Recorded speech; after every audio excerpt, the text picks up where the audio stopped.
ప్రతి ఒక్క బీఆర్ఎస్ నాయకులకు కార్యకర్తలకు మాట్లాడి ఆయా పర్యటనలకు వెళ్ళినప్పుడు అందరినీ కలుపుకొని బాజాప్తా గులాబీ కండువా వేసుకొని 47 నియోజకవర్గాలు నవంబర్ 23, 2024 నుండి ఈ రోజు వరకు నేను పర్యటన చేసి అనేక ప్రజా సమస్యల మీద మాట్లాడడం జరిగింది. మరి ఇవన్నీ పార్టీ వ్యతిరేక కార్యకలాపాలు అన్నది నాకు అర్థం కాలేదు. ఎట్లా వ్యతిరేక కార్యకలాపాలు అవుతాయన్నది కూడా ఒకసారి పార్టీ పెద్దలు పునరాలోచించుకోవాలని చెప్పి నేను రిక్వెస్ట్ చేస్తూ ఉన్నాను. అదేవిధంగా మరి బీసీల కోసం నేను పోరాటం చేస్తుంటే అట్లెట్లా మాట్లాడుతుంది, ఇట్లెట్లా మాట్లాడుతుంది, పార్టీకి వ్యతిరేకంగా మాట్లాడుతుంది.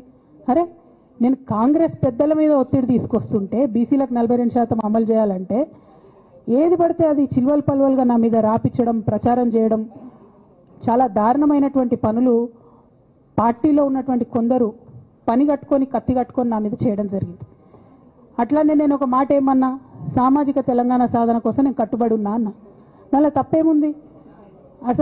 అసలు నాకు జన్మనిచ్చినటువంటి నా తండ్రి, ఈ ప్రాణాన్ని భిక్షగా ఇచ్చినటువంటి నా తండ్రి, ఆయన చిటికెన వేలు పట్టుకొని నేను ఓనమాలు నేర్చుకున్న ఉద్యమాలు ఎట్లా చేయాలని, ఆయన చిటికెల వేలు పట్టుకొని ప్రజలంటే ఏంది, ప్రజా సమస్యలు అంటే ఏంది, ఎందుకోసం దాని మీద గలమెత్తాలని చెప్పి నేను నేర్చుకున్నా. ఆ నాయకుడి స్ఫూర్తిగానే నేను సామాజిక తెలంగాణ మాట్లాడినా.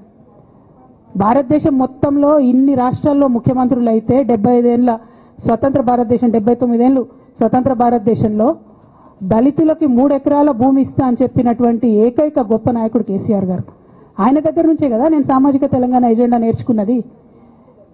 బీసీలకు ఎవరు వృత్తి పనిదారులు ఉంటే వాళ్ళకి చేయూతనిస్తా అని చెప్పినటువంటి ఏకైక ముఖ్యమంత్రి కేసీఆర్ గారు. చెప్పినట్టుగా డబ్బులు ఇచ్చిండు కూడా, ప్రతి కులాన్ని కాపాడుకునే ప్రయత్నం చేసిండు. అది కాదా సామాజిక తెలంగాణ? నేను మే 1 నాడు లేబర్ డే రోజు మాట్లాడితే దాన్ని చిల్వల్ పలువలు చేసి సామాజిక తెలంగాణ పేరుతోని కవిత పార్టీ పెడుతుందని చెప్పి నేను నిన్న చెప్పిన 2 పేర్లు పని కట్టుకొని నా మీద దుష్ప్రచారం చేసిండ్రు. నేనేమైనా తప్పు మాట్లాడినా? బీఆర్ఎస్ పార్టీ వ్యతిరేకమా సామాజిక తెలంగాణ నినాదానికి? బీఆర్ఎస్ పార్టీకి సామాజిక తెలంగాణ అవసరం లేదా? భౌగోళిక తెలంగాణ వస్తే సరిపోతుందా? బంగారు తెలంగాణ కావాలని కేసీఆర్ గారు ఇచ్చిన నినాదమే కదా. బంగారు తెలంగాణ అంటే ఏంది? హరీష్ రావు ఇంట్లో బంగారం ఉంటే, సంతోష్ రావు ఇంట్లో బంగారం ఉంటే బంగారు తెలంగాణ అవుతుందా? కాదు కదా. ప్రతి ఒక్క సమాజం బాగుంటేనే బంగారు తెలంగాణ అవుతుంది. నేను అదే కదా మాట్లాడినా.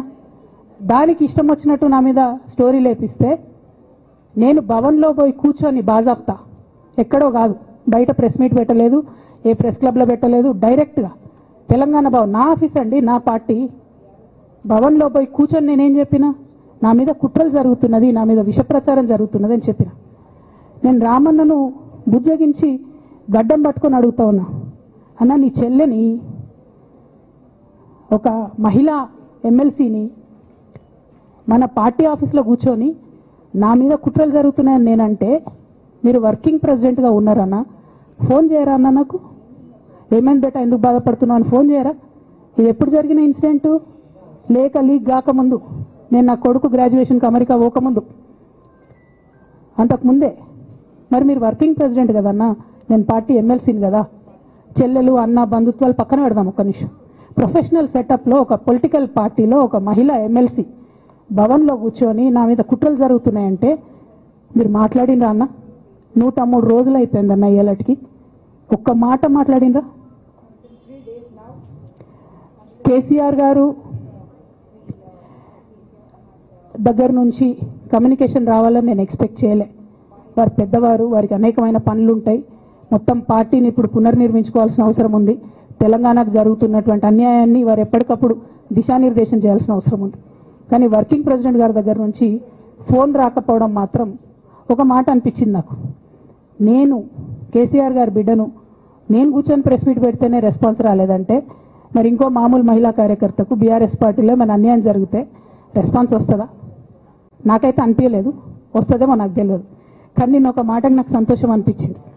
నాకు నోటీస్ రాగానే అక్కడ మహిళా ఎమ్మెల్సీలు కూర్చొని, మహిళలందరినీ కూర్చొని, ఫస్ట్ టైం అనుకుంటా భవన్లో 5 మహిళలు కూర్చొని ఇండిపెండెంట్గా ప్రెస్ మీట్ మాట్లాడారు.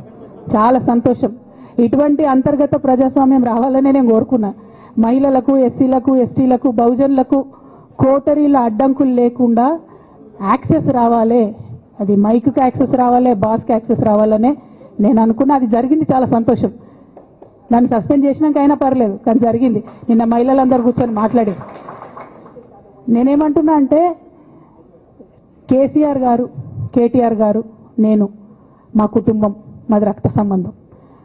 పదవులు పోతానో పార్టీలకు వెళ్ళి సస్పెండ్ చేస్తానో పోయేటటువంటి బంధం కాదు.